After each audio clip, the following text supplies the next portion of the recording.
माँ के साथ कौन ऐसा करता है। एक बूढ़ी माँ की दर्द भरी कहानी। 3 साल हो चुके थे बेटे को अपना घर छोड़कर विदेश में बसे हुए। इन 3 सालों में बूढ़ी माँ और ज़्यादा बूढ़ी हो गई है।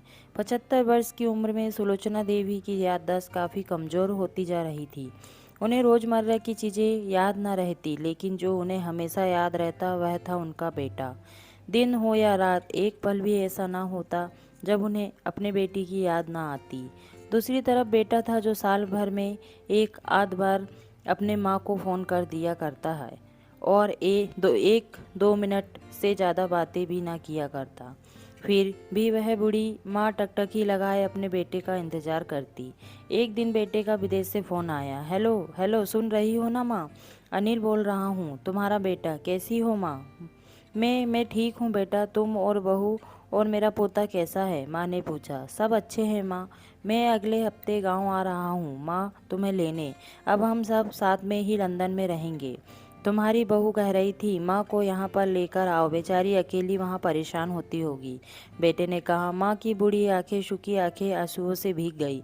उसके कमज़ोर शरीर में नस नस में खुशी की लहर दौड़ गई। बेटे और बहू का अपने प्रति प्रेम देखकर माँ का मन खुश से भर आया। बेटे ने आगे कहा। माँ तैयार रहना माँ, मुझे ज़्यादा दिन छुट्टियाँ नहीं हैं। जिस चीज़ से जितने पैसे लेने हैं लेकर रखना, तब तक मैं प्रॉपर्टी डीलर से बात कर लेता हूँ। घर के लिए? घर के लिए? माँ ने पूछा। हाँ माँ, गांव का घर हमें बेच देना पड़ेगा। अब हम साथ में ही रहने वाले हैं तो वहाँ पर घर रखने का कोई मतलब नहीं है माँ, बेटे ने कहा। बुढ़ापे की वजह से ठीक से चलने में अक्षम माँ ने पूरे मोहल्ले में घूम घूम कर अपनी इस खुशखबरी को सबको सुनाया। सभी को खुशी हुई। सबको लगा माँ जी के आखिरी दिन अपने परिवार के साथ खुशी से बीत जाएंगे। घर वापस आकर माँ ने अपने घर के कोने कोने को ऐसे देखा जैसे वह अपने दूसरे बेटे को देख रही हो। देखे भी क्यों ना, उस घर को अपने बेटे से कम थोड़ी ना समझा था। अपने पति के साथ 40 साल यहीं पर बिताए थे, लेकिन अब मजबूर थी। बुढ़ापे के आखिरी साल बेटे और बहू के साथ बिताना चाहती थी। दिल पर पत्थर रखकर घर बेचने के लिए माँ तैयार हो गई। आनन फानन में बेटे ने घर को आधे दामों पर बेच दिया। माँ ने ज़्यादा नहीं, लेकिन जिन जिन चीज़ों से दिल लगा था उन चीज़ों को समेटा और बेटे के साथ टैक्सी में बैठकर एयरपोर्ट के लिए चली गई। एयरपोर्ट पर आकर बेटे ने माँ से कहा। माँ तुम यहाँ बेंच पर बैठो, मैं सामान और बोर्डिंग पास की जांच करा कर आता हूँ। वहाँ वक्त लगता है और खड़ा रहना पड़ता है, तुम्हें तकलीफ होगी, तुम यहीं आराम करो। मैं यूं गया और यूं आया। माँ बेंच पर बैठ गई और बेटा अंदर चला गया। काफ़ी समय हो गया, बेटा वापस नहीं लौटा। माँ सोचने लगी ज़्यादा भीड़ होगी इसलिए देर लग रही होगी। अंधेरा होने को आया। अब तो लोगों की चहलकदमी भी कम होने लगी। माँ को अब चिंता होने लगी। एक कर्मचारी ने आकर पूछा।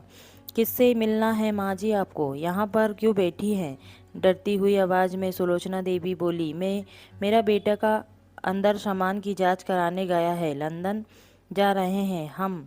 क्या नाम है माँ जी आपके बेटे का? कर्मचारी ने पूछा। अनिल नाम है मेरे बेटे का, सुलोचना देवी ने बताया। कर्मचारी अंदर गया और थोड़ी देर बाद बाहर लौटा। उसने सुलोचना देवी से कहा। माँ जी लंदन जाने वाली फ़्लाइट तो दोपहर में ही जा चुकी है और आपका बेटा भी उस फ्लाइट में बैठकर लंदन जा चुका है। अब आपके पास यहाँ बैठने का कोई मतलब नहीं है, आप भी अपने घर चले जाइए। क्या जा चुका है और मैं घर जाऊँ? घर? माँ की आंखों में आंसू के सैलाब उठने लगे। जैसे तैसे माँ घर पहुँची तो अब उसका था ही नहीं, बल बिक चुका था। वो वहीं बरामदे में तुलसी के पास सो गई।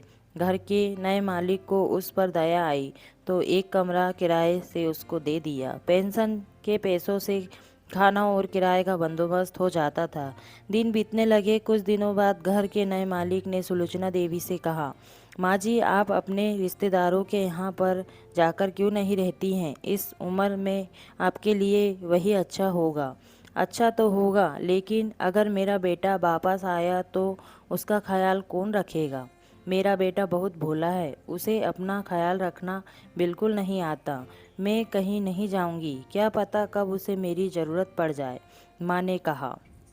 दोस्तों सच बता रही हूँ, माँ की ऐसी बातें सुनकर मेरी तो आंखें आंसू आ गए। किसी ने सच ही कहा है, पूत कपूत हो सकता है लेकिन माता कभी को माता नहीं होती। दोस्तों, आप सभी से हाथ जोड़कर विनती करती हूँ, अपने माता पिता की जितनी हो सके सेवा करना, उनके साथ कभी भी बुरा बर्ताव मत करना। और मेरी अगर ये छोटी सी कहानी आपको अच्छी लगी हो तो प्लीज़ लाइक एंड कमेंट्स ज़रूर करना, और कमेंट्स करके बताना कि ये कहानी आपको कैसी लगी। और चैनल पर नए हो तो चैनल को ज़रूर से सब्सक्राइब कर देना।